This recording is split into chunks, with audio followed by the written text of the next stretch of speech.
Northeast news প্রকাশিত সম্প্রতি ৮ পর্বের ধারাবাহিক প্রতিবেদন এসেছে বাংলাদেশের ৫ই আগস্টের পূর্বাপর একটা পরিস্থিতি নিয়ে। আমি আপনার কাছ থেকে একটু আসলে এটার সামারি জানাতে চাই আমার দর্শকদের উদ্দেশ্যে, যে আপনাদের ফাইন্ডিংসটা কি, আপনারা এটাকে রেজিম চেঞ্জ কনস্পিরেসি কেন বলছেন, কেন গণ অভ্যুত্থান নয়, একটু জানতে চাই। এটা একটা রেজিম চেঞ্জেরই মানে স্টোরি, আর সেটা আমরা নানান ভাবে অনেক ধরনের ভেরি ব্রড ইন্ডিকেশনস পেয়েছিলাম। যেভাবে মার্কিনী দুটো সংস্থা যারা ওই ন্যাশনাল এন্ডাওমেন্ট ফর ডেমোক্রেসি নিয়ে আন্ডারে কাজ করে, তারা আইআরআই আর এনডিআই যেভাবে এই ব্যাপারটাকে অ্যাপ্রোচ করেছিল বাংলাদেশের ডোমেস্টিক পলিটিক্সটাকে। আপনারা মানে কি পেলেন, একদম মানে সামারি করে যদি সেই জায়গাটায় চলে আসি, যে আপনারা কি পেলেন, কারা কারা বা কোন কোন পক্ষ এর সাথে জড়িত বলে আপনাদের ফাইন্ডিংস? যদি অ্যারো দিয়ে বোঝাই তাহলে হচ্ছে মার্কিন যুক্তরাষ্ট্র, ভারত এন্ড বাংলাদেশ আর্মি। তো this needs to be kept in mind very very clearly. কিন্তু মার্কিন যুক্তরাষ্ট্র, বাংলাদেশ আর্মি মানে এটা কেন বললেন আপনি? মার্কিন যুক্তরাষ্ট্র, ভারত, বাংলাদেশ আর্মি, এটা এটাতে বোঝালাম যে এই তিনজনের দুটো স্টেট অ্যাক্টরস এর মাধ্যমে, দুটো স্টেটের মাধ্যমে এই পট পরিবর্তন বলেন বা রেজিম চেঞ্জ বলেন, সেটা ঘটিয়েছে হচ্ছে আর্মি। স্টুডেন্টসরা ছিল একটা ভেরি ভেরি স্মল পার্ট। তাদের শুধু ওই ইনিশিয়াল ডেজ গুলো আর কি, যে days leading up to the regime change of 5th August, but এটার প্রক্রিয়া আমি বললাম বেশ অনেকদিন ধরে হচ্ছে। সেনাবাহিনী এভাবে ইনভলভ হলো, এবং আমি ওই মানে প্রতিবেদনটা মনে হয় এভাবে বুঝতে পারছিলাম এনায়েত কবিরের প্রতিবেদনটা থেকে, যে আসলে তিন বাহিনীরই একটা বা এক ধরনের সংশ্লিষ্টতার জায়গা আছে। কিভাবে হলো আসলে সেনাবাহিনী বা তিন বাহিনীর সংশ্লিষ্টতা কি করলো, তারা কখন থেকে সংশ্লিষ্ট হলো? সেটা কিন্তু ওই লাস্ট 5 days অফ অগস্টে ঘটেছে আর কি।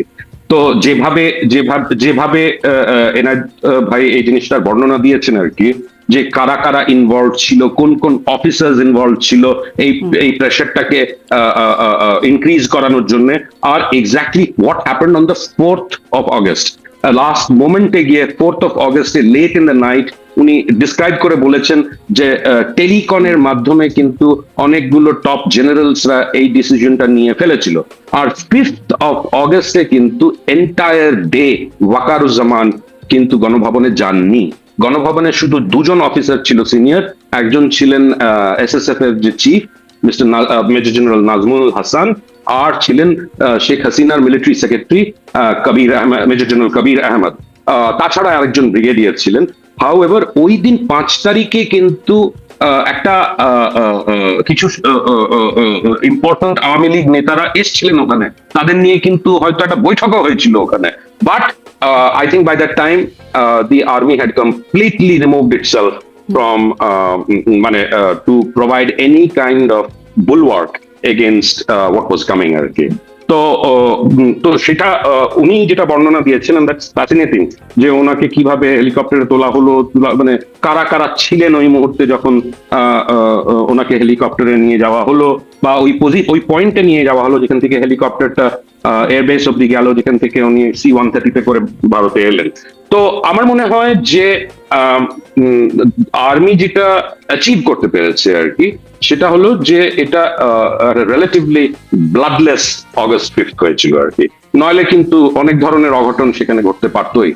সেনাপ্রধান তিনি একদম শেখ হাসিনার আত্মীয়তার সম্পর্ক আছে, তিনি তার সময় সেনাপ্রধান হিসেবে নিযুক্ত হয়েছেন, বা শীর্ষ জেনারেলরা যারা আছেন তারাও আসলে আওয়ামী লীগের আমলেই তারা প্রমোটেড হয়েছেন। তো তারা সেনাবাহিনীর নানান রকম স্বার্থ আওয়ামী লীগ আমলে হচ্ছিল, তাদের নানান সুযোগ সুবিধা দেওয়া হচ্ছিল। কেন তাহলে শেখ হাসিনার বিরুদ্ধে চলে গেল, বা আওয়ামী লীগ সরকার পতনের মানে তারা অ্যাক্টিভ রোল প্লে করলো?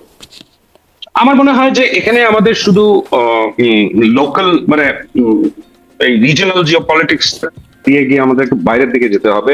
আমাদের দেখতে হবে যে মার্কিন যুক্তরাষ্ট্রের রোল কি ছিল। শুধু কি একটা কভার্ট অপারেশনের মাধ্যমে রেজিম চেঞ্জ হয়েছে? না, সেগুলোর অন্যান্য এলিমেন্টও ছিল। আমরা জানি যে ধরনের কনকক্টেড রিপোর্টস তৈরি করা হয়েছিল ইউনাইটেড নেশনসে, যেটা ভলকার তুর্কের যে ডিপার্টমেন্ট ছিল তাদের মাধ্যমে যেটা করানো হয়েছিল, আর সেই প্রেশারটা কিন্তু বিল্ড করা হয়েছিল আর্মির ওপরে। তো যেই স্বার্থে আসলে শেখ হাসিনাকে সরিয়ে দেওয়ার এই রেজিম চেঞ্জ অপারেশন করলো যুক্তরাষ্ট্র এবং ভারতও, সেই স্বার্থটা কি তাদের এখন সিদ্ধি হলো? তারা কি তাদের স্বার্থটা এই সিদ্ধি করতে পারছে? জি, that is exactly what we have to wait and watch. সেজন্য আমি একটু আগে বললাম যে জিওপলিটিক্যাল গোলস গুলো কি। এই মুহূর্তে জিওপলিটিক্যাল গোল হচ্ছে চায়নাকে কিভাবে আটকানো। যখন আমি একটা ডকুমেন্ট হাতে পেয়েছিলাম, সেটাতে দেখানো যেটা আমরা পেয়েছিলাম সেটা হচ্ছে যে গ্রামীণ গ্রুপের চেয়ারম্যানশিপ থেকে মোহাম্মদ ইউনুস কবে পদত্যাগ করলেন, সেই ডেটটা হচ্ছে 7th of March 2023।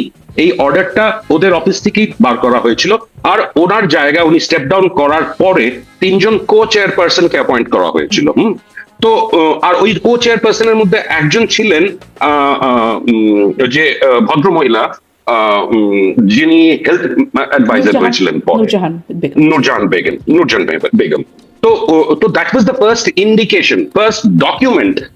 আর আমি যদি বলতে পারি যে আমার হাতে first initial document of this change, why was this happening, সেটা আমরা প্রসপেক্টিভলি জেনেছি। হাউএভার অনেকগুলো মিসিং এলিমেন্টস ছিল, যে এত বড় ঘটনা ঘটে গেল। ইন্ডিয়া হচ্ছে এই জিওপলিটিক্যাল এরিয়াতে একটি বড় স্টেক হোল্ডার, সেখানে ইন্ডিয়ার লোকজনের নাকের তলায় এই ঘটনাটা ঘটছে আর তারা টের পাচ্ছে না, দ্যাট ওয়াজ বিয়ন্ড ক্রেডিবিলিটি আর কি। তো সেই জন্য আমরা সেটাকে চেষ্টা করলাম যে এই জায়গাটার উপরে ফোকাসটা কিভাবে করা যেতে পারে, যেটা আমরা বুঝলাম আর কি। আমি এখনো বলছি কিন্তু স্টোরির মধ্যে মানে অনেকগুলো নাটস এন্ড বোল্টস আছে যেগুলো আরো ভালোভাবে আমাদের জানতে হবে। বাট ব্রডলি স্পিকিং যেটা এস্টাবলিশ করা গেছে হলো যে এই কজাল মেকানিজমটার জন্যই কিন্তু আর্মি ওয়াজ অ্যাক্টিভেটেড। আমি সবসময় একটু মানে সাংবাদিকরা অনেক সময় ব্যাকা ভাবে, আমরা ব্যাকা ভাবে ভাবি আর কি। তো সেটা আমরা দেখলাম যে ইন্ডিয়ার silence was very mysterious, specially 2023-এ যখন শেখ হাসিনার উপরে ট্রিমেন্ডাস চাপ আসতে শুরু করলো মার্কিন যুক্তরাষ্ট্রের স্টেট ডিপার্টমেন্ট থেকে। আমরা দেখতাম পিটার হাস, ডোনাল্ড লু, তারপরে অন্যান্য স্টেট ডিপার্টমেন্টের অফিসিয়ালসরা মার্কিন যুক্তরাষ্ট্র থেকে আসা যাওয়া করা, কি ধরনের চাপ ফেস করতে হয়েছিল। তখন ফরেন সেক্রেটারি ছিলেন মিস্টার মোমেন, মাসুদ বিন মোমেন ছিলেন ফরেন সেক্রেটারি ছিলেন, ওনাকে কিভাবে চাপগুলো ফেস করতে হয়েছিল। তো আর সেটা আমরা দেখলাম 2023-এ নভেম্বর মাসে একটা মিটিং হয়েছিল দিল্লিতে, কল 2+2, যেখানে অ্যান্টনি ব্লিংকেন এসেছিলেন আর মার্কিন যুক্তরাষ্ট্রের ডিফেন্স সেক্রেটারি এসেছিলেন, আর ভারতের তরফ থেকে ছিলেন হচ্ছে মিস্টার এস জয়শঙ্কর আর ডিফেন্স মিনিস্টার রাজনাথ সিং। আমার মনে হয় that was precisely the point where the Indian involvement began আর কি। Although we do not have মানে যেটাকে আমরা বলি না যে ইনকন্ট্রোভার্টিবল প্রুফ অফ ইনভলভমেন্ট, সেটা খুবই চাঞ্চল্যকর তথ্য আপনি বলছেন যে ইন্ডিয়ার ইনভলভমেন্ট আছে। কারণ আমরা এতদিন থেকে শুনেছি মার্কিন ইনভলভমেন্টের কথা শুনেছি, এমনকি সাবেক প্রধানমন্ত্রী শেখ হাসিনা আগে পরে, মানে পতনের আগে পরে বিভিন্ন সময় মার্কিন ইনভলভমেন্টের কথা বলেছেন, কিন্তু ইন্ডিয়ার ইনভলভমেন্টের কথা আমরা এখন শুনছি। কিন্তু কেন ইন্ডিয়া এরকম একটা রেজিম চেঞ্জ এর বিষয়ে গেল, যদি মানে যুক্তরাষ্ট্র এবং ইন্ডিয়া দুপক্ষই থাকে? 24-এর ইলেকশনটাই তো না হতে দিতে পারতো, মানে সেখানেই তো আমরা দেখেছি ইন্ডিয়া একরকমের সমর্থন দিয়ে বরং শেখ হাসিনাকে ক্ষমতায় আনার যে প্রক্রিয়াটা হয়েছে সেখানে ইন্ডিয়া সমর্থন দিয়েছে। হ্যাঁ, বাট ওখানে কিন্তু সবার মানে মার্কিন যুক্তরাষ্ট্র চাইছিল যে একটা ফ্রি অ্যান্ড ফেয়ার ইলেকশন হোক। আমাদের সবার দর্শকদের সবার মনে আছে, থাকা উচিত যে ওটাকেই একটা বিরাট প্রেসার পয়েন্ট হিসেবে তৈরি করা হয়েছিল।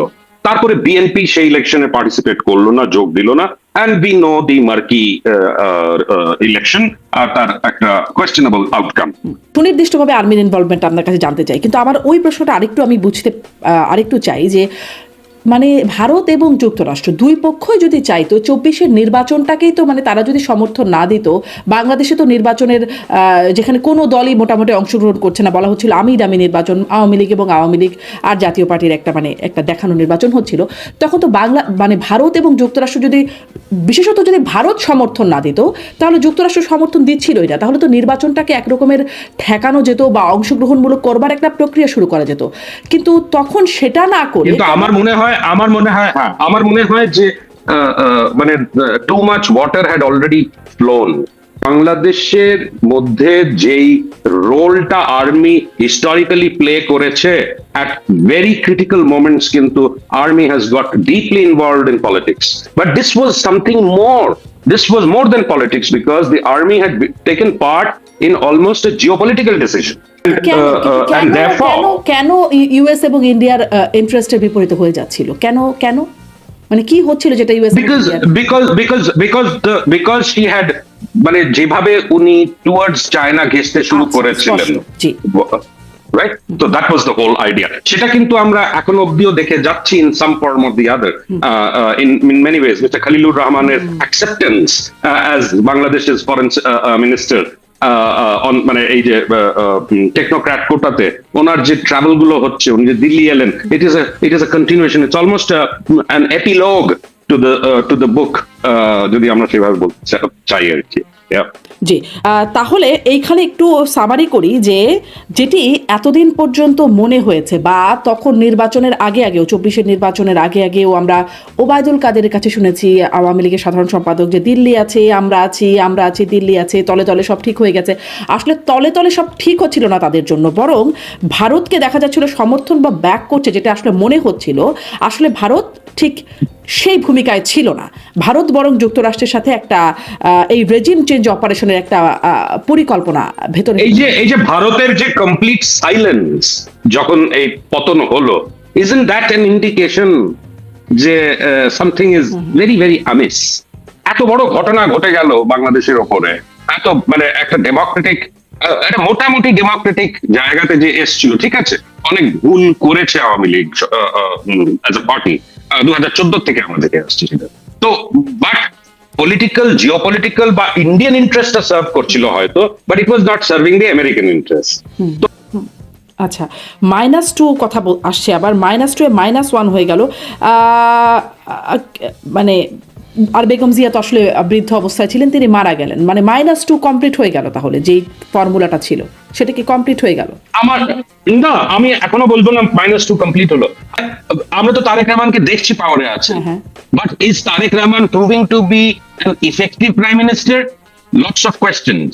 কেন কিনা গ্রাউন্ড লেভেল থেকে যে ধরনের ইনফরমেশন আসছে, দ্য লস অফ কন্ট্রোল বা loss of some sense of, মানে আমি বলবো লস বলবো না, but to actually have a grip over government, সেটা আমরা দেখছি না। আর সেটা কম্পাউন্ডেড হয়ে যাচ্ছে বিকজ এই জ্বালানির স্কেয়ারসিটির জন্য, রাইট? তো that is going to cause অন্য ধরনের যেগুলোকে আমরা বলি ripple effect within the economy.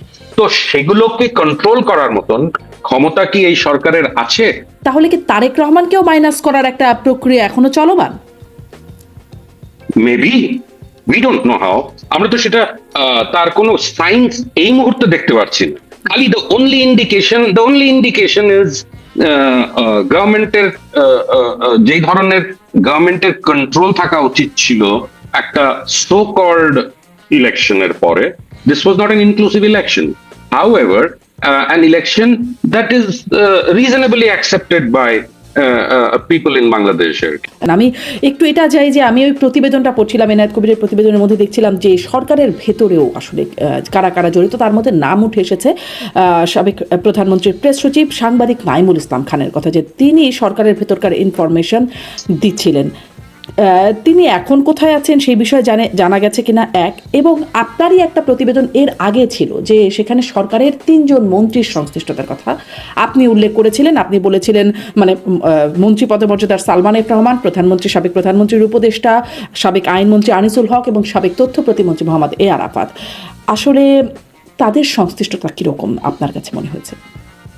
আমার তো মনে হয় still stand by that story.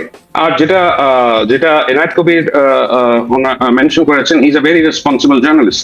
আমরা কিন্তু এই পয়েন্টস গুলো we have discussed over and over and over again.